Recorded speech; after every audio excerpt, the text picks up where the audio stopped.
Kalau antum arsitek, buatlah WC duduk. Secara medis, kalau jongkok, maka mangkoknya keluar habis semua. Habis. Tapi kalau berdiri, tak habis semua. Tersisa sedikit, tersisa sedikit, tersisa sedikit, tersisa sedikit. Menggumpal air kencing jadi batu. Menyumbat saluran kemih. Secara medis, maka bagus jongkok. Secara fikih, kalau berdiri, terperci airnya ke kaki, ke celana, menimbulkan syak. Tapi tidak sampai haram. Mazhab Maliki makruh.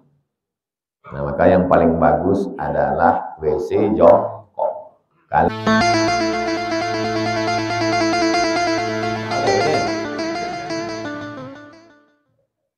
Dalam buku 37 masalah populer,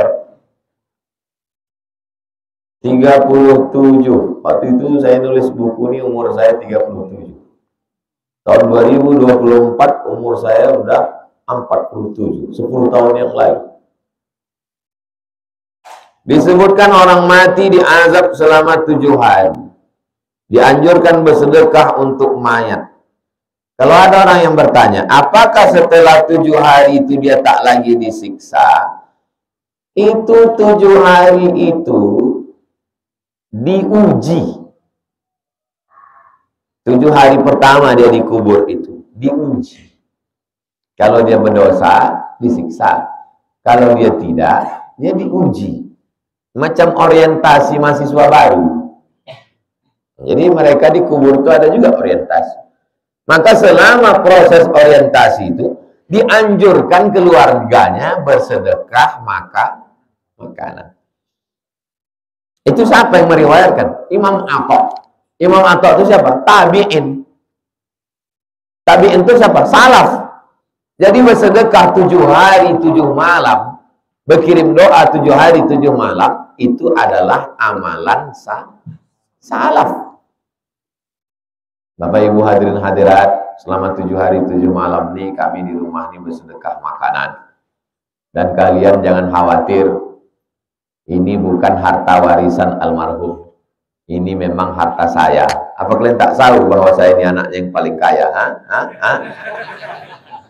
Dan sampaikan gitu, supaya orang tuanya takut makan. Saya tidak mau makan nasi kotak ini. Kenapa Pak? Saya mau pulang aja. Dia tidak marah, memang gitu bunyi cakap dia. Sedekah makanan, sedekah air. Mau buat, tak mau, jangan salahkan orang. Bagaimana kita menjawabnya Pak Ustadz? Diuji belum tentu diazab. Maka saat diuji itu dianjurkan. Ustadz, saya mau sedekah makanan nanti di rumah, tolong Ustadz datang ke rumah ya. Apa acaranya nih Bu? Anak saya mau ujian sidang skripsi di Jakarta. Biar dimudahkan Allah, biar lembut hati penguji itu. Jadi saya sedekah makanan di rumah. Paham? Nyambung? Baru masuk subuh.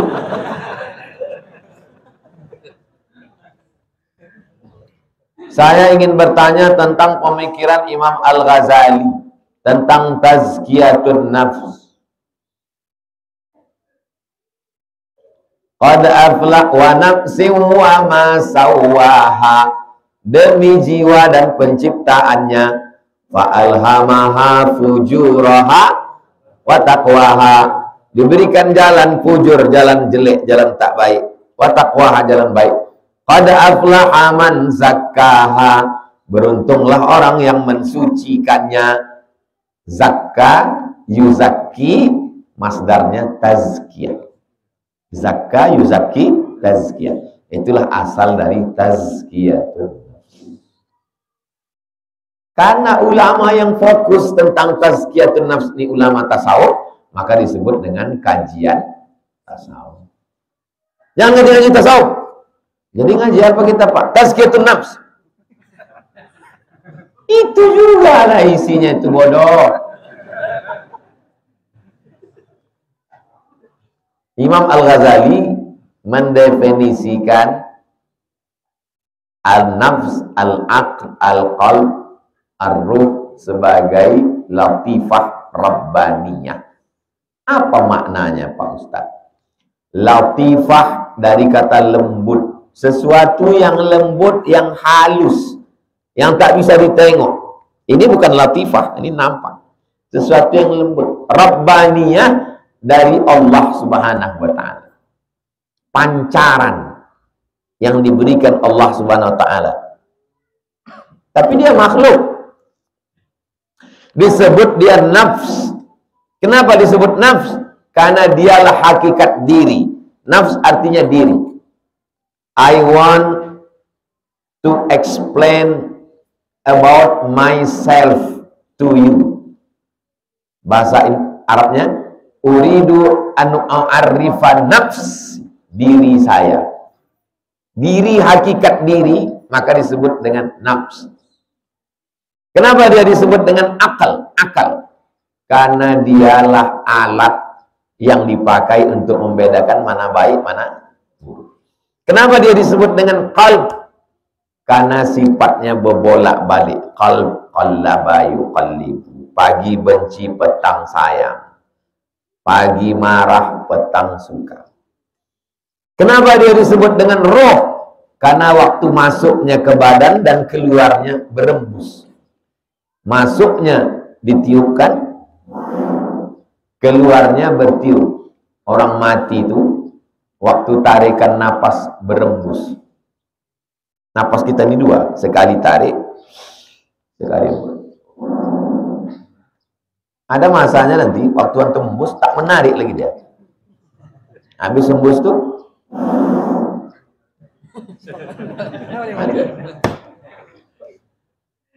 antum sekarang belum bisa menangkap yang saya cakapkan itu. Karena umur masih 20-30. Nanti setelah 40 hampir 50, cobalah kalian main bola. Ada kalanya napas tuh udah berembus tak bisa ditarik lagi. Nah, itulah yang mati pas sedang main bola. Waktu naik kami ke Jabal Nur pas umroh naik. Saya tanya lah yang sebaya-sebaya, gimana rasanya? Macam sejengkal lomo, sampai ke situ. Pendek napas itu. Nah, banyak orang meninggal sedang treadmill, sedang maraton, sedang main bola. Jangan gara-gara ini antum tak olahraga. Jadi kita jogging pagi ini tak usah mati aja gitu. Disebut dia latifah karena dia sesuatu yang halus. Disebut dia rabbaniyah karena dia pemberian dari Allah Subhanahu wa ta'ala. Dalam teori filsafat disebut dengan emanasi. Emanasi artinya pancaran dari Tuhan masuk ke dalam badannya. Tapi jangan nanti mengaku Tuhan. Saya ini adalah pancaran dari Tuhan. Tuhan itu memancar lalu masuk ke badan saya, maka saya pun Tuhan. Nah, itulah akal pokok pangkal orang yang tak bisa membedakan mana khalik, mana makhluk, akhirnya tak sembahyang. Gara-gara mengkaji itu. Jangan itu kenapa tak sembahyang? Karena dia adalah pancaran Tuhan. Kalau pancaran Tuhan berarti Tuhan. Tuhan tak mungkin menyembah Tuhan. Nah, ini sesat ini. Gara-gara inilah maka sebagian orang mengharamkan ngaji filsafat. Menganggap pancaran Tuhan. Serba Tuhan. Alam ini berasal dari Tuhan. Semuanya adalah Tuhan. Kulihat pokok kayu, aku melihat Tuhan. Mabuk Tuhan. Sampai akhirnya mengaku diri Tuhan dan tak mau sembahyang. Datang ke UIN. Mau berjumpa sama Ustadz Somad. Mau berdebat. Ustadz, itu ada orang mau jumpa Ustadz. Dia mengatakan diri dia Tuhan. Tak usah jumpa dulu. Kapak kepalanya nanti. Cari Ustadz filsafat yang mau berdebat sama dia. Yang tak pakai ayat, tak pakai hadis. Jumpalah sama dosen filsafat Usuluddin, namanya Dr. Iskandar Arnel dari McGill, Kanada. Minta satu ruang. Setelah keluar baru saya tanya Ustaz Iskandar. Kece, Tuhan itu dari Ustaz. Saya tanya ke Ustaz Iskandar. Jadi Bapak ngaku Tuhan? Iya, saya Tuhan. Kenapa Bapak ngaku Tuhan? Karena saya pancaran dari Tuhan. Kalau keluar dari Tuhan berarti Tuhan. Jadi yang keluar dari Tuhan, Tuhan. Iya. Berarti yang keluar dari Bapak pun adalah Tuhan. Iya. Bapak berak pagi tadi. Iya, berak Bapak Tuhan. Jadi yang bunga. Tak bisa membedakan mana khalik, mana makhluk. Iya karena na'budu. Iya kan. Itulah perlunya mengkaji sifat 20. Kita ini hawadis, baharu. Sedangkan Allah itu mukhalafatuhu lil hawadis. Roh itu diciptakan Allah, bukan bagian tubuh Allah yang berbelah. Memang Tuhan amubah. Apa amalan orang tua yang ingin menyekolahkan anaknya ke pondok pesantren? Yang pertama, tega. Itu amalannya. Tega berpisah sama anak. Tega tidur kasurnya tipis. Tega anak makan ikan asin. Kalau tak tega, letakkanlah anak celah ketiak. Jadi hantu anak. Ponakan saya, anak adik saya, tak boleh di rumah. Asal tamat SD, pondok. Masuk pondok. Asal libur, duduk. 4 mata sama saya. Tahan kau di pondok. Tahan. Apa yang tak menyenangkan di situ? Alhamdulillah semua menyenangkan. Ada kawan untuk membuli kau? Tak ada. Saya bawa ke dekat pokok pisang. Kalau ada membuli kau, gini kan biji matanya. Jangan kau diam. Kalau besar badannya, saya sipak kan batang pisang. Gini kan tolongnya juga. Kalau tak sanggup kau, kalau kau dikeroyoknya ramai, bawa aku datang. Ayah dia kita pijak batang leher. Bangkitkan semangat dia. Jangan anak di pondok, maafkan semua ya. Matilah dia. Menasehati dia, jangan depan ayahnya, depan emaknya, depan orang banyak. Kau nanti di sana bagus-bagus belajar. Tak gitu kalau saya. Duduk berdua semuanya. Bawa dia jalan pagi-pagi. Kau rajin-rajin kau belajar. Aku dulu 4 tahun aku di Mesir tak balik-balik. Kirim nenek. Kau baru 6 bulan. Itu. Hanya orang sekarang cakap depan orang banyak. Tak bisa ngomong orang banyak. Mesti berdua. Baik laki-laki maupun perempuan. Ponakan perempuan. Kau baru sampai pondok. Jilbab panjang kau di situ. Hafal Quran kau di situ. Belajar kau di situ. Kau di rumah aku tak sanggup mengawal kamu. Nanti kalau udah selesai kau pondok, kau kuliah, udah kuat kau nanti jadi orang, begitu pula lah kau buat ke anak-anak kau nanti. Itu nanti kan akan menjadi orang tua, akan punya anak. Tega, setelah itu doakan dia tiap malam. Minta kepada Allah Ta'ala.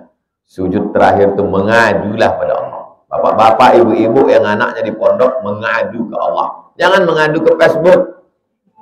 Ini posting fotonya, rindunya. Di komen sama kawan, anak saya di rumah aja, jemput anak balik. Apa amalan seorang anak yang ingin orang tua taat beribadah, menjaga sholat 5 waktu? Kirimkan video-video saya, video Buya Yahya, video Ustadz Das'ad, video Ustadz Yahya Waloni ke nomor dia. Kalau takut tersinggung, pakai nomor orang lain. Karena kalau antum bercakap sakit hati. Lumayan lah ya, masuk neraka nanti.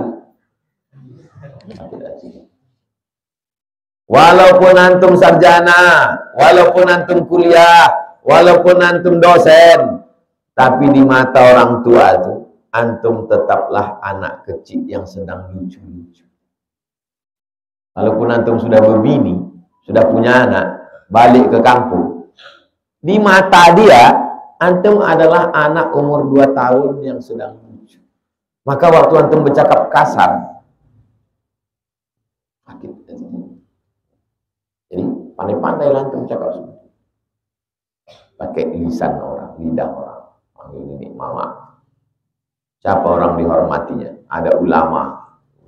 Ada nenek mama, jadi pandai. Suruh orang itu cakap ke dia. Nenek mama pun tak sembahyang juga, Ustaz. Saya yang sembahyang. Apa hukumnya makan berdiri sambil berjalan bagi orang yang sudah balik? Waktu saya mencicip buah tin di rumah Ustadz Kiai Haji Husnul Amal, di depan rumahnya ada buah tin di Bekasi. Saya ambil buah tin itu karena tak ada kursi, makan saya berdiri. Di upload, oh di komen orang, makan berdiri, makan berdiri, makan berdiri. Saya tuliskan hadis tentang salaf makan berdiri. Ada riwayat salaf makan berdiri. Makan berdiri itu tidak haram, tapi tidak beradab. Saya kalau ada kursi, ada tempat duduk saya, karena tak ada tempat duduk. Itu pun pengecualian. Tapi alhamdulillah sempat kita menjelaskan. Yang terlanjur mengejek karena dia berarti dia tidak klarifikasi. Intinya makan berdiri itu kurang adab. Yang bagusnya duduk.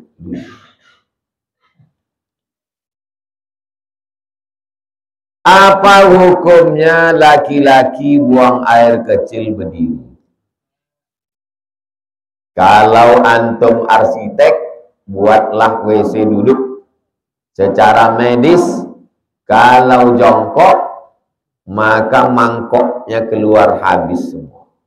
Habis. Tapi kalau berdiri, tak habis semua. Tersisa sedikit, tersisa sedikit, tersisa sedikit, tersisa sedikit.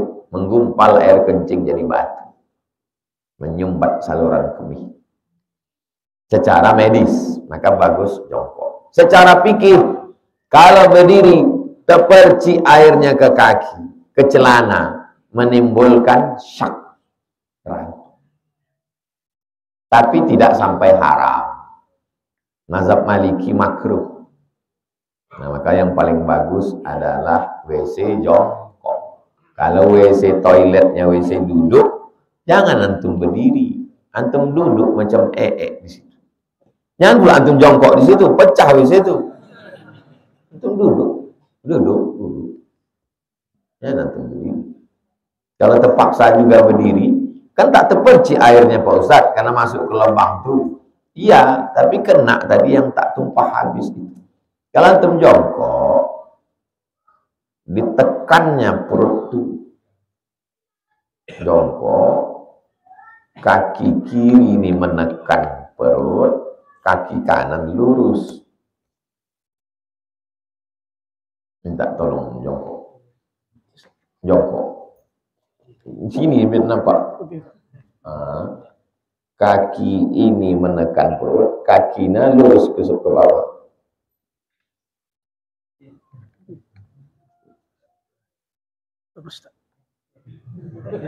Kaki ini naik ke atas. Yang ini lurus ke bawah. Tapi tidak kena lantai, tak sampai ke bawah. Nampak? Ngadep ke saya biar nampak. Ini menekan lambung, menekan air dalam. Ya, habis itu balik yang itu ke sana. Habis dia keluar. Kalau tidak, kalau tak begitu, waktu antum berdiri menetes dia balik. Apalagi kalau keran sudah tak rapat. Sekali begini, macam menggoncang galon. Sekali begini, mendem batuk. Habis dia bersih. Kalau tidak menetes. Kalau tertetes berarti najis. Makanya bab pertama sebelum babus kitabus sholah adalah toha bersuci. Paham? Kalau ragu, bawa kain sarung. Makanya saudara-saudara kita walaupun mereka kerjanya bawa mobil, truk, bis, asal berhenti di masjid tuh, keluar dari truk tuh saya tengok bawa sarung. Masuk ke toilet, gulung celana, sholat pakai sarung. Sarungnya suci, bersih. Nah. Ketika khutbah Jumat, khatib membaca doa. Apakah khatib mengangkat tangan? Khatib yang mengangkat tangan berdasarkan hadis Nabi mengangkat. Arisna, arisna, arisna. Sahabat Nabi yang di bawah menengok sampai kami nampak bayadha ibtaihi, putih ketiak Nabi. Jadi jubah Nabi itu lengannya besar. Pernah tuh menengok jubah yang lengannya besar. Waktu diangkat ke atas, nampak telinga. Nabi itu saking putihnya, ketiaknya pun putih. Orang sekarang muka putih, leher hitam. Rupanya salah skincare. Nabi itu ketiaknya putih, saking putihnya Nabi. Orang yang tidak mau mengangkat tangan waktu khutbah, kata dia hadis itu hanya khusus untuk istisqa. Di luar istisqa tidak. Jelas? Yang tak mau mengangkat, kata dia hadis itu khusus istisqa. Di luar istisqa. Yang mengangkat berdalil dengan hadis itu. Apakah jamaah mengaminkan dengan suara keras? Ikhtilaf. Sebagian dengan suara keras, sebagian dengan sir. Jadi kalau ada di sebelah mengaminkan dengan suara keras, pendapat ulama. Sebagian tidak mengaminkan sir, pendapat ulama. Yang tak pendapat ulama mana? Yang tidur. Kita ada pendapat dia sendiri. Satu tadi. Allahumma ansur ikhwanana al-mujahidina fi Palestin. Amin. Gitu. Pendapat ulama. Pendapat ulama. Yang membayar zakat fitrah pakai beras, pendapat ulama. Yang membayar zakat fitrah pakai duit, pendapat ulama. Jangan bid'ahkan yang duit. Karena pakai beras juga bid'ah. Mana pernah Nabi bayar zakat pakai beras? Tidak pernah Nabi makan nasi. Sekalipun Nabi tak pernah pakai nasi. Nasi itu datang dari Asia Tenggara. Setelah muncul kapal laut, pergi orang ke sana membawa beras, barulah makan nasi. Nabi makanannya gandum, kurma, susu kambing yang dijemur dikeringkan, mentega, sama anggur kecil yang dijemur kering, zabib namanya. Kita menyebutnya kismis. Itu makanan pokok orang. Mana ada dia makan nasi? Nabi tak makan nasi, Nabi tak makan gula.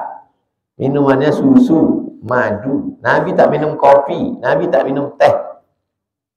Makanya dia sehat. Mana pernah antum jumpa hadis Nabi meninggal kena diabetes? Nabi tidak menyampaikan tausiah kanan jantung koroner. Enggak ada. Sehat makanannya. Hiduplah hidup cara Nabi. Mohon penjelasan tentang hukum menerima DP. Apabila orangnya tak jadi membeli, apakah boleh DP-nya hangus dan dijadikan nafkah untuk anak istri? Ada masa khiyar. Khiyar menentukan jadi atau tak jadi. Kalau tak jadi, maka dibalikkan. Batal akad jual beli. Da'ma yaribuka ila ma la yaribuka. Tinggalkan sesuatu yang meragukanmu kepada sesuatu yang tak meragukan. Jangan sampai kita masuk ke dalam syubhat. Famanittaqas syubhat, siapa yang menjaga dirinya dari syubhat, faqad istabra'a li irdihi, li dinihi wa irdihi. Dia menjaga dirinya, menjaga agamanya. Jangan kotori diri dengan duit haram. Siapa yang menjaga dirinya dari yang haram, dari yang syubhat, dari yang abu-abu, dari yang tak jelas, dari yang meragukan, Allah ganti lebih baik, lebih banyak daripada itu. Percaya tak percaya, saya percaya. Kenapa Ustaz percaya? Pokoknya percaya aja. Nanti antum setelah antum mengamalkannya, insya Allah antum merasakannya, antum lebih percaya. Ajaran agama ini bukan teori, tapi untuk diamalkan. Setelah diamalkan baru merasakan. Setelah merasakan baru mencintai. Setelah mencintai baru memperjuangkan. Kalau kamu tidak memperjuangkan berarti tidak mencintai. Kau tak jadi sama dia. Yang dulu kau bantu pendaftarannya. Cinta tak mesti memiliki. Berarti kau tak mencintai karena tak kau perjuangkan. Kalau kau perjuangkan, kalau kau cintai, sampai tetes darah penghabisan Pak Ustaz. Walaupun saingan saya itu pakai mobil, saya pakai motor Cup 70 nih. Tapi semangat bikers sungguhan ini Pak Ustaz. Itu berawal dari mengamalkan. Sudah mengamalkan, merasakan. Setelah merasakan, mencintai. Antum merasakan bersedekah, antum merasakan nikmatnya berbagi, antum merasakan nikmat, akhirnya nanti antum akan mencintai. Kalau antum sudah mencintai agama ini, antum akan memperjuangkannya, dan antum ingin orang lain merasakan perasaan yang sama. Itulah beragama, bukan sekedar ngaji, amal semuanya. Tentang sholat malam, tentang baca Quran, tentang bersedekah, tentang berukhuwah. Kan tak masuk akal. Panggillah pakar-pakar psikologi, psikiater, psikolog, pakar-pakar motivator. Apakah masuk akal anak muda datang dari Mumbai sana, datang dari entah mana-mana sana, datang ke Rimbo Panjang ini, hanya untuk mengkaji Riyadhus Shalihin? Tak logis, itu tak masuk akal. Minyaknya habis, dingin, dikejar begal. Bukan ada anak gadis yang ikut pengajian, oma-oma semua. Bukan ada dijanjikan sarapan pagi. Sayur ada, mentah pula. Itu pun tak cukup, tak tidak. Datang kemari. Bukan mewah masjidnya, atapnya begini. Mau datang kemari. Subuh-subuh, melawan kantuk, melawan tidur. Itu artinya apa? Dia mulai mengamalkan. Kalau sudah dia merasakan sakit-sakitnya belajar ini, lama-lama dia mencintai, karena udah dia perjuangkan. Setelah itu dia akan memperjuangkannya. Habis itu nanti dia menceritakannya, dan dia ingin orang lain merasakan yang dia rasakan. Mudah-mudahan adik-adik istiqomah. A'udzubillahi minasyaitonirrajim. Bismillahirrahmanirrahim. Alhamdulillahirabbil alamin arrahmanir rahim maliki yaumiddin. Iyyaka na'budu wa iyyaka nasta'in. Ihdinas siratal mustaqim. Shiratal ladzina an'amta 'alaihim ghairil maghdubi 'alaihim waladdallin. Amin. La tada' lana dzamban illa ghafartah. Ampunkan dosa-dosa kami. Wala aiban illa satartah, tutupi aib cacat kami ya Allah. Wala dainan illa qadaitah, tolong kami melunasi hutang piutang kami ya Allah. Wala maridan illa syafaitah, yang sakit-sakit angkat penyakitnya ya Allah. Wala mayyitan illa rahimtah, yang sudah meninggal dunia rahmati, curahkan kasih sayang ya Allah. Wa adkhilnal jannata ma'al abrar, masukkan kami ke surga bersama orang-orang baik. Allahumma rzuqnal istiqamata 'ala syari'atil gharra, tanamkan istiqamah dalam hati kami. Allah mansur ikhwanana al-mujahidina fi Palestin, tolong saudara kami di Palestina ya Allah. Rabbana atina fid dunya hasanah wa fil akhirati hasanah wa qina adzabannar. Sallallahu ala sayyidina Muhammad wa ala alihi wasallam. Alhamdulillah rabbil alamin. Taqabbalallahu minkum. Taqabbal ya